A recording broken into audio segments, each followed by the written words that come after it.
रात के अंधेरे में एक भारी ट्रक NH-7 पर तेजी से चल रहा था। ट्रक ड्राइवर रमेश के चेहरे पर थकावट के निशान थे। एक लंबी यात्रा के बाद वह अपनी मंजिल पर पहुंचने की प्रतीक्षा कर रहा था। गांवों और छोटे शहरों को पार करते हुए वह अब एक सुनसान जंगल के बीचों बीच से गुजर रहा था। चांद की हल्की रोशनी और हवा की सिहरन ने उसे असहज कर दिया था, लेकिन उसे घर पहुंचने की जल्दी थी। रात के करीब 2 बजे थे जब रमेश ने अपने ट्रक को धीमा किया। उसकी आंखें झपकने लगी थीं और उसे नींद आने लगी थी। उसने सोचा कि थोड़ी देर के लिए आराम कर लेना चाहिए, लेकिन फिर भी उसकी मंजिल बहुत दूर थी। अचानक उसकी निगाहें एक चमकदार बिंदु पर पड़ी जो सड़क के किनारे खड़ा था। रमेश ने ट्रक को रोका और बाहर देखा। वहां एक युवती खड़ी थी जो एक सफेद साड़ी में थी और उसकी आंखों में एक अजीब सा सुकून था। उसका चेहरा हल्की चांदनी में साफ नजर आ रहा था। उसने मदद की गुहार लगाई, कृपया मुझे जंगल के पार छोड़ दो, मैं बहुत परेशान हूँ। रमेश ने सोचा कि यह युवती अकेले इस सुनसान इलाके में कैसे पहुंच गई, लेकिन उसकी मदद करने की आदत ने उसे रोक लिया। उसने युवती को ट्रक में बैठने का निमंत्रण दिया। युवती ने शुक्रिया कहा और ट्रक में बैठ गई। ट्रक चलते ही रमेश ने उससे पूछना शुरू किया, आप इतनी रात को यहाँ अकेली क्यों हैं? युवती ने धीरे से जवाब दिया, मुझे घर लौटना है। रात की ठंडी हवा और घने जंगल की आवाजें रमेश को परेशान कर रही थीं।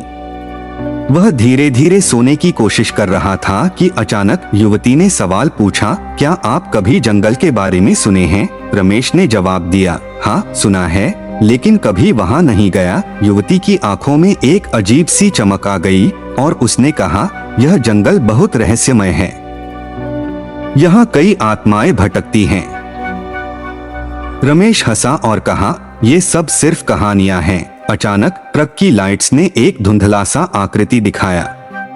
रमेश ने ध्यान नहीं दिया और ट्रक को तेज गति से चलाया, लेकिन जैसे ही वह धुंधली आकृति के पास पहुंचा, ट्रक अचानक बंद हो गया।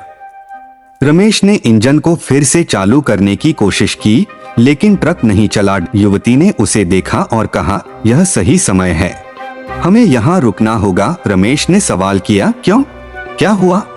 युवती ने धीमे स्वर में कहा, जंगल में कुछ बुरा हो रहा है, हमें यहाँ से निकलना चाहिए। रमेश ने उसे जवाब देने से पहले ही ट्रक के बाहर सुनी गई अजीब आवाजों पर ध्यान दिया।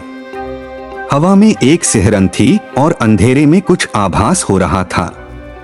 अचानक ट्रक के चारों ओर अजीब सी हलचल शुरू हो गई। रमेश ने देखा कि कई अनदेखी आकृतियां उसके ट्रक की ओर बढ़ रही थीं। रमेश ने युवती से कहा, मुझे लगता है कि हमें यहाँ से तुरंत निकलना चाहिए, लेकिन युवती ने कहा, नहीं, अब बहुत देर हो चुकी है। रमेश की समझ में नहीं आ रहा था कि क्या करना है। उसकी आंखें अंधेरे में चमकती हुई आकृतियों को देखने लगीं, जो धीरे धीरे उनके पास आ रही थीं। उन आकृतियों की आंखें लाल चमक रही थीं और उनकी उपस्थिति बहुत भयानक थी। रमेश ने देखा कि युवती की भी आंखें अब अजीब सी चमक के साथ लाल हो गई थीं। एक डरावना एहसास ने उसे घेर लिया। वह युवती अब एक भयानक आत्मा में बदल चुकी थी। उसके चारों ओर की हवा में अजीब सी आवाजें सुनाई देने लगीं। रमेश ने ट्रक का दरवाजा खोला और बाहर की ओर भागने की कोशिश की, लेकिन उसकी पांव जैसे जकड़े हुए थे।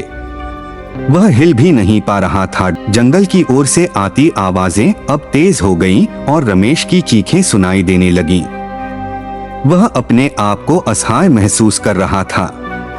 वह समझ गया कि अब वह किसी जाल में फंस चुका है और वहां से निकलने का कोई रास्ता नहीं है।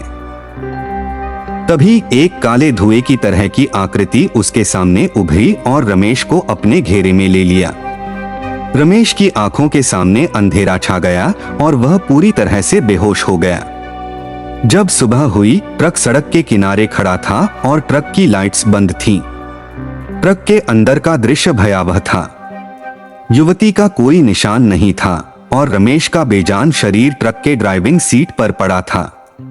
उसकी आंखों में एक अनकही दहशत की कहानी थी। स्थानीय लोग जब ट्रक को देखकर आए तो उन्होंने देखा कि ट्रक के चारों ओर कई रहस्यमय निशान थे। सबने सोचा कि यह जंगल की आत्माओं का काम है जो रात के अंधेरे में अपने शिकार को पकड़ लेती हैं। इस घटना के बाद से वह ट्रक और उसका ड्राइवर की कहानी स्थानीय लोगों में एक दहशत की तरह फैल गई। और आज भी रात के अंधेरे में जंगल के बीचों बीच से गुजरने वाले यात्री यह सोचते हैं कि कहीं उनका सामना भी उन भयानक आत्माओं से न हो जाए जो रमेश के साथ हुई त्रासदी का हिस्सा थीं।